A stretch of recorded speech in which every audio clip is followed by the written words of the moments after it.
Madrugada com Deus. Do Templo Espiritual Maria Santíssima. Aproximando a espiritualidade de você. Bom dia, bom dia. Salve Jesus, salve Maria Santíssima. Graças a Deus, estamos começando uma quinta-feira. Estamos iniciando um dia. Olha, só por estarmos iniciando um dia, nós já temos muito a agradecer, não é mesmo? Temos muito a agradecer o dia que começa. É a demonstração que Deus confia em você. Sim, quando Deus confia de que nós vamos vencer, vamos nos superar os problemas, dificuldades, os desafios, Ele nos concede mais um dia. Quando nós não teremos condições mais de superar os problemas que enfrentamos na vida física, simplesmente Deus nos recolhe ao mundo da verdade, retornando ao mundo espiritual. Aquilo que todos chamam de morte, que é tão tenebroso, né? Ai, meu Deus, morte. Mas enquanto estamos na escola da vida, é porque Deus confia que ainda temos muito a aprender nessa vida. E aprender é superar os problemas, é vencer os desafios. Então eu fico feliz quando amanhece um novo dia, porque Deus está confiando em mim. E o que eu peço? Eu peço que eu tenha capacidade para corresponder àquilo que é confiado a mim. Sério, eu faço uma prece e digo, Senhor, que nesse dia eu possa corresponder àquilo que o Senhor espera de mim. E o que Deus pode esperar de você? Você imagina? O que um pai espera de um filho? Você é pai? Você é mãe? Você é amigo? Você é irmão? O que você espera da pessoa que você ama? Que ela torne-se uma pessoa melhor, que ela aprenda, que ela se desenvolva, que ela cresça, que ela conquiste. O que você espera daquele que você ama é que ele seja cada vez melhor. Então o que Deus espera de nós? É que sejamos hoje melhor do que nós fomos ontem. Mas Ele nos dá todas as condições para que assim aconteça. Dá mesmo, Ele dá todas as condições. Entendamos que as condições dadas por Deus não é facilidade. Eu vou dar facilidade. Poxa, a gente vê no mundo os pais que no intuito de ajudar os filhos, supre tudo o que o filho precisa e não dar a ele a condição de se desenvolver, porque tem sempre alguém para fazer por ele aquilo que era dele a obrigação. Quando esse filho cresce, ele não tem capacidade. Por quê? Porque ele não venceu os desafios da vida. Olha, em particular eu conheço pessoas boas de coração, boas mesmo. São pessoas boas mesmo. Porém, no intuito de querer dar o melhor para o filho, não deixou com que o filho criasse os próprios calos. Não deixou. Impediu que o filho se desenvolvesse. Porque o filho queria uma roupa nova, estava lá o dinheiro. Eu queria um carro novo, tá lá. Eu não gostei dessa faculdade, eu quero ir para outra, tá lá. Eu não gostei disso, não gostei daquilo. Hoje, esses pais não estão mais na vida física e eu conheço esse rapaz. Ele é frágil, literalmente é frágil, porque não foi calejado pelas dificuldades do dia a dia. Então, se um pai, no intuito de ajudar o filho, pode estragar, você acha que Deus iria agir conosco dessa forma? Não, né? Deus, em sua infinita perfeição, vai nos dar o que nós precisamos. Por isso que é triste de se ver pessoas reclamando de oportunidades que a vida concede. É complexo você compreender que uma doença é uma oportunidade. É difícil e até chocante. Pô, Júlio, você dizer que doença é uma oportunidade é chocante, não é? Mas a doença é a manifestação daquilo que foi dado ao corpo. Aí você pode dizer, mas e quando a doença já acompanha a pessoa desde o nascimento? Nós somos reencarnacionistas, nós acreditamos na eternidade do espírito. A encarnação atual é simplesmente a continuação de nossas encarnações anteriores. Quando o espírito, voltando ao mundo físico, traz uma doença, é porque essa doença ele criou nas atitudes do passado. Gente, a lei da reencarnação nos possibilita entender a justiça perfeita de Deus. Seria muito injusto uma criança nascer doente, na pobreza, na miséria, no sofrimento daquela família simples, humilde, sem recursos, enquanto outra nasce em um berço de ouro, com toda a riqueza e toda a saúde, toda a beleza. Então Deus, ele é injusto, ele tem privilegiados. Quando nós entendemos que o dia de hoje, quer dizer, a reencarnação atual é uma consequência da reencarnação anterior, eu vou compreender que hoje eu só estou resgatando aquilo que eu plantei no meu passado, no ontem. Cabe a nós esse entendimento para sabermos lidar com as situações do presente. Se estamos com uma dificuldade, se estamos com uma doença, ela não está contra a nossa evolução. Uma doença não vem para te maltratar, te prejudicar. Uma doença vem para dizer, meu irmão, a colheita é obrigatória. Olha como Jesus nos ensinou isso com simplicidade. Quando ele diz a colheita é obrigatória, ele está nos ensinando a plantar o que é de melhor. Cuidemos bem do nosso corpo, que evitaremos qualquer doença, qualquer manifestação de doença. Mas ele deixa claro, a semeadura ela é livre, mas a colheita não. Então não adianta reclamarmos daquilo que estamos hoje colhendo. É necessário termos responsabilidade, é necessário nós reconhecermos o amor de Deus e as falhas que nós cometemos para poder corrigir. O amor de Deus é a oportunidade de correção. E as nossas falhas, ela é sentida e vivida pelos resultados que estamos colhendo agora. Se tivéssemos mais tempo, iríamos aqui decorrer sobre a reencarnação e seus efeitos. Mas vamos fazer isso na semana, no decorrer da semana, nos programas, tá? Porque precisamos entender para não ficarmos mais a reclamar, não ficarmos mais a lamentar, até blasfemar contra Deus. Ai, Deus é injusto. Não. É injusto quando nós não entendemos os seus ensinamentos, as suas leis. Vamos fazer a nossa prece? Com o coração grato, Senhor, por mais esse dia que o Senhor nos concede. Como dizemos, queremos fazer jus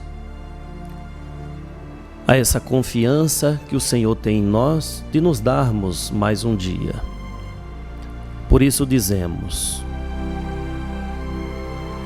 Senhor, no silêncio deste dia que amanhece, venho pedir-te a paz, a sabedoria, a força.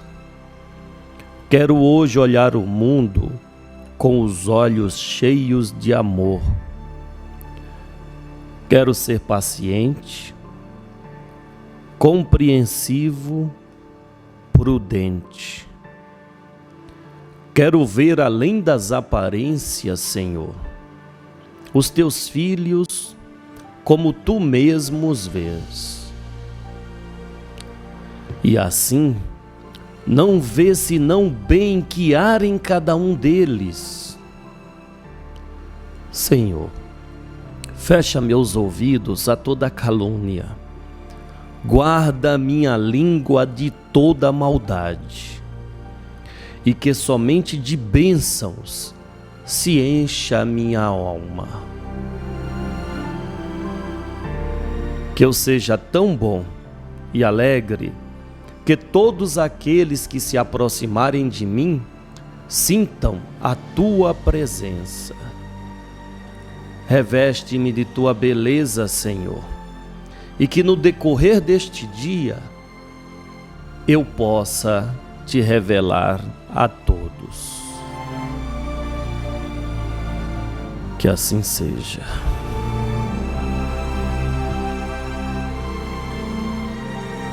Graças a Deus. Graças a Deus. É simples entendermos o resultado de uma prece quando a gente compreende que a prece é a energia ou é a tomada a qual nós nos ligamos. E a força que vem por essa tomada, ela é Deus. Então fica mais simples entendermos o quanto é importante fazer uma prece.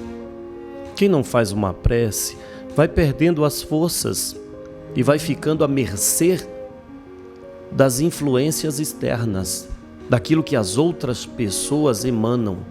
Então a sua força, quer dizer, a sua energia, ela vem da energia dos outros.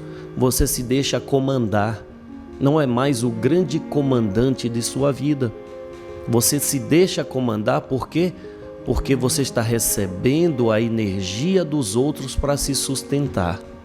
Mas a partir do momento em que você é consciente do efeito de uma prece e assim a faz, essa prece é a energia que vem de Deus. É a energia que te faz uma pessoa independente. Totalmente independente, apenas dependendo dessa força a qual nós chamamos Deus. Isso te dá autonomia para fazer o que você decide fazer, sem dependência.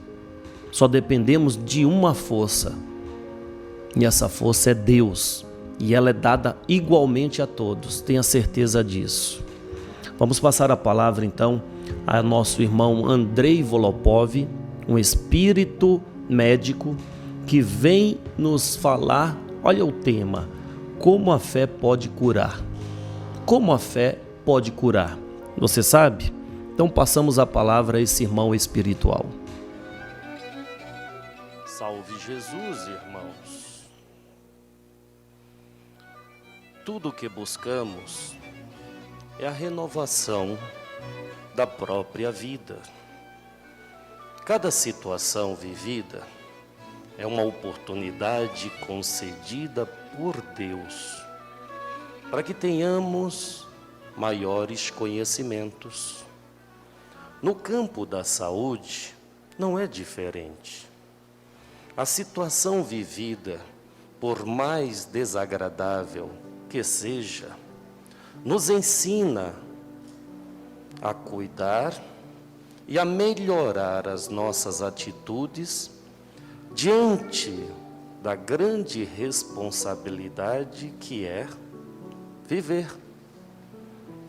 O problema de saúde para o espírito é uma oportunidade que ele tem para mostrar a si mesmo a própria capacidade de regeneração.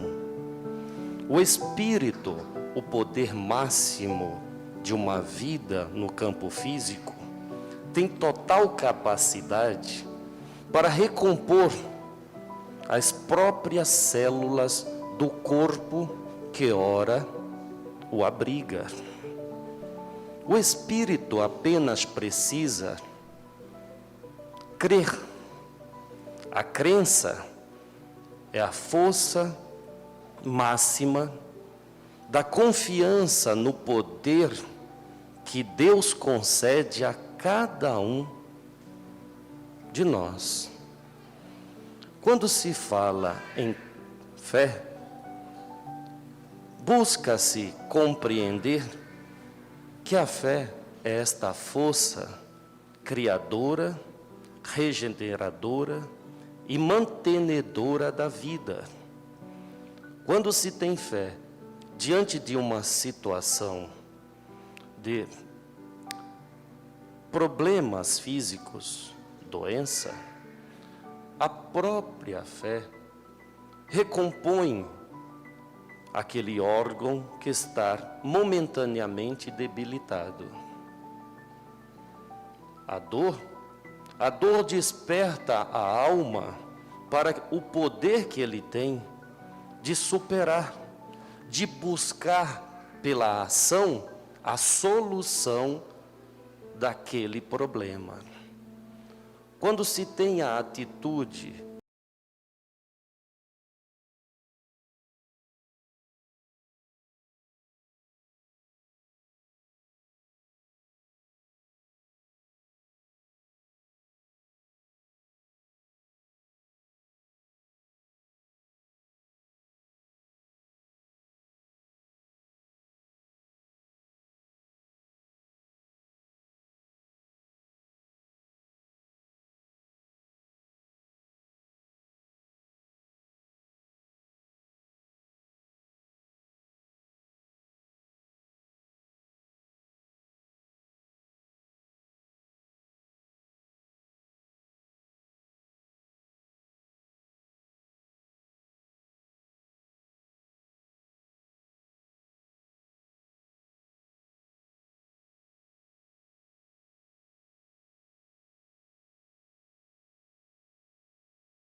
que aqui vem em busca de melhorar, alcance o seu desejo. Que a paz de Deus e do Cristo e de Maria Santíssima esteja em nossos corações. Salve Jesus, irmãos! Obrigado, irmão Andrei Volopov. Obrigado e agradeço em particular a Deus a oportunidade de conviver com esse ser iluminado. E a luz desse ser, ela se faz por onde? Pelo conhecimento que ele tem. Obrigado, Andrei Volopov. Olha só, você acredita que pode alcançar a cura? Você acredita? Somente você crendo é que você irá alcançar. Creia nisso, creia, pois a cura depende da sua fé. de você acreditar. Não estamos falando em acreditar em um espírito, em uma religião, não. É acreditar no poder de se curar. Deus vai se manifestar por intermédio do médico, do remédio, da comida, das pessoas próximas de você. Deus se manifesta quando você acredita na cura. Creia. Bom, agradeço de coração a esse irmão. Passo a palavra agora ao Paulo de Moraes, na coletânea literária.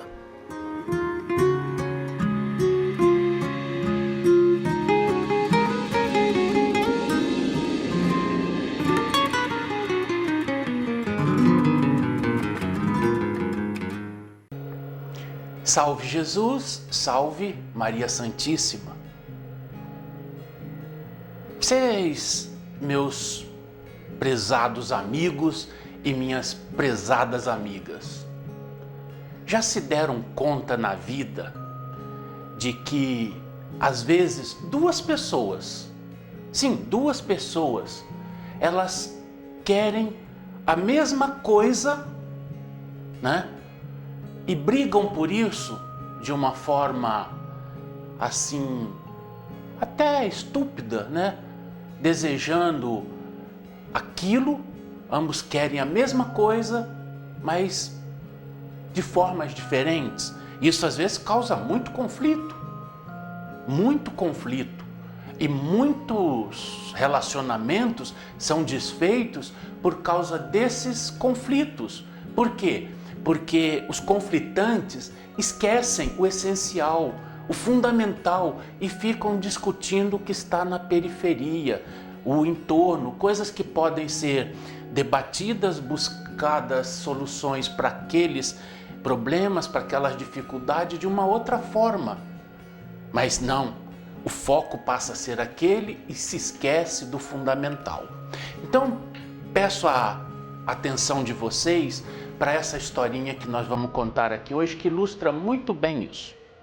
Diz o seguinte: um casal que completava o seu jubileu de ouro, são 50 anos, né? Jubileu de ouro, de casamento, todo dia tomavam o café da manhã juntos. E no café da manhã eles repartiam o pão. Então a esposa sempre cortava o pão ao meio, e a parte que ela mais gostava do pão era qual? A parte de cima, a parte crocante do pão. Ela adorava aquilo. Nossa, dá até água na boca, né? Então o que ela fazia? Era a melhor parte do pão, ela queria que o marido ficasse com a melhor parte.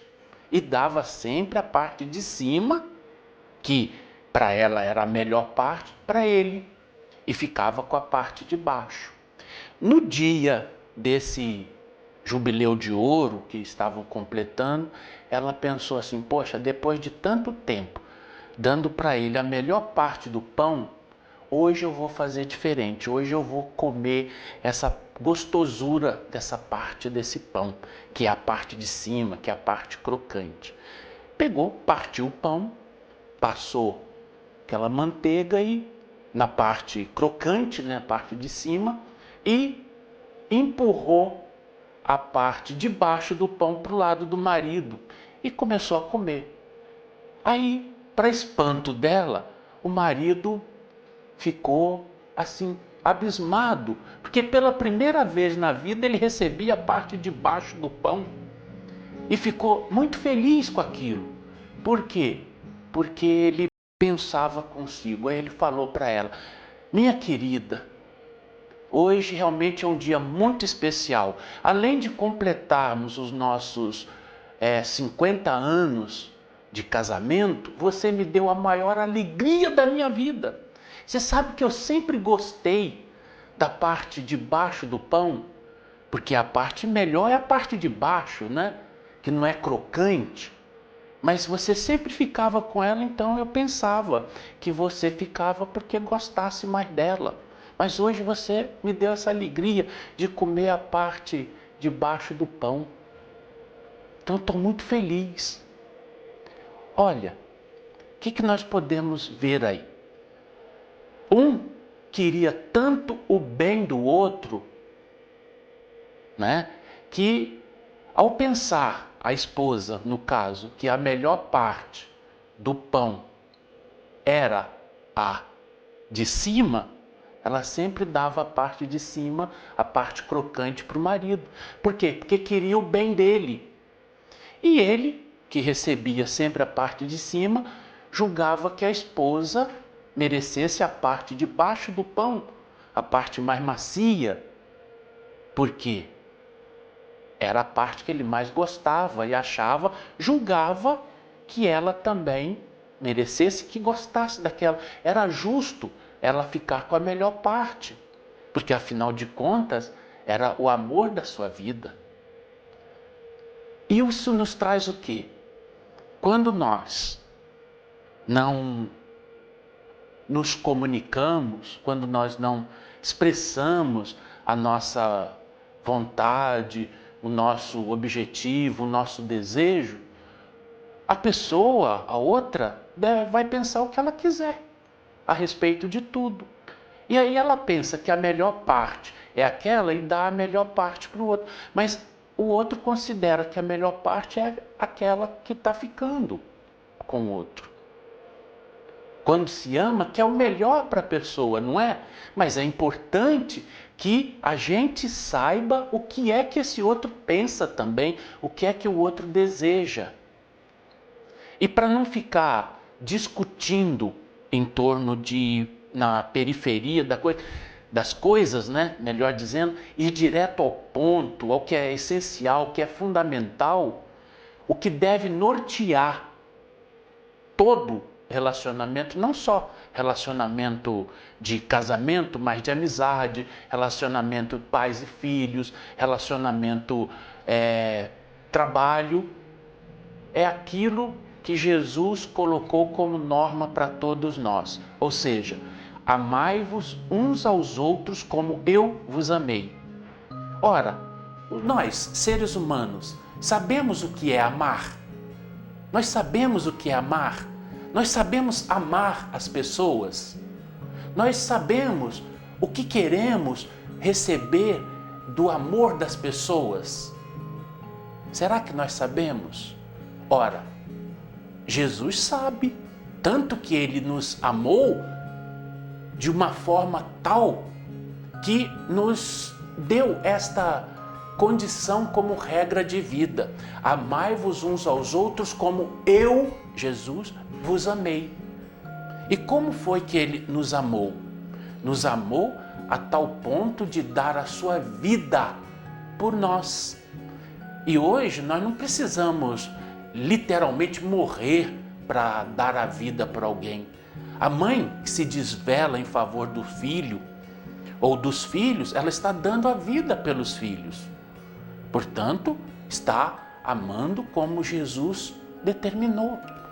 A esposa que se dedica ao esposo, o esposo que se dedica à esposa, os filhos que se dedicam aos pais, nesse sentido, estão se anulando, estão dando a sua vida pelos semelhantes. É isso que Jesus determinou. E Jesus ainda disse mais: assim como o Pai me amou, assim eu vos amei. E como é que o Pai amou o Cristo? Simples. Ao abrirmos o Evangelho segundo João, capítulo 3, versículo 16, nós podemos ler: de tal maneira amou Deus ao mundo que lhe deu seu Filho unigênito, para que todo aquele que nele crê não pereça, mas tenha a vida eterna. Esta é a forma como o Pai Celestial nos amou, nos dando o seu Filho, para que nós tenhamos vida e vida eterna. Bom, já falamos bastante para o programa de hoje, né, diretora? A diretora já está fazendo sinal ali que já deu o nosso tempo, então só nos resta deixar aqui um fraternal abraço a todos e pedir a Deus Pai que permita que a sua paz esteja com todos.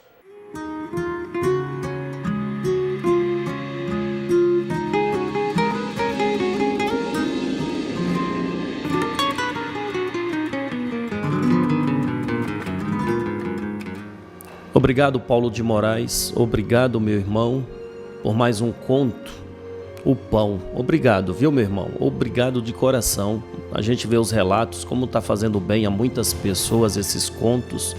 De forma simples, nós tiramos muitas lições maravilhosas para a nossa vida. Obrigado. Se você quiser deixar o seu depoimento aqui, é importante.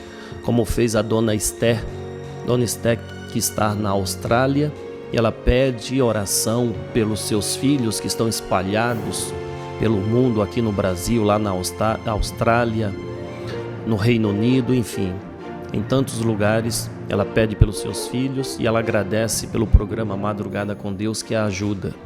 Dona Esther, um forte abraço, e a todos vocês um forte abraço. Vocês fazem parte do programa Madrugada com Deus. Bom, amanhã estaremos de volta. Salve Jesus, salve nossa mãe Maria Santíssima.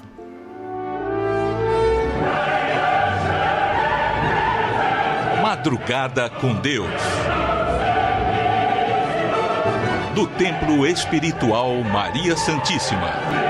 Aproximando a espiritualidade de você.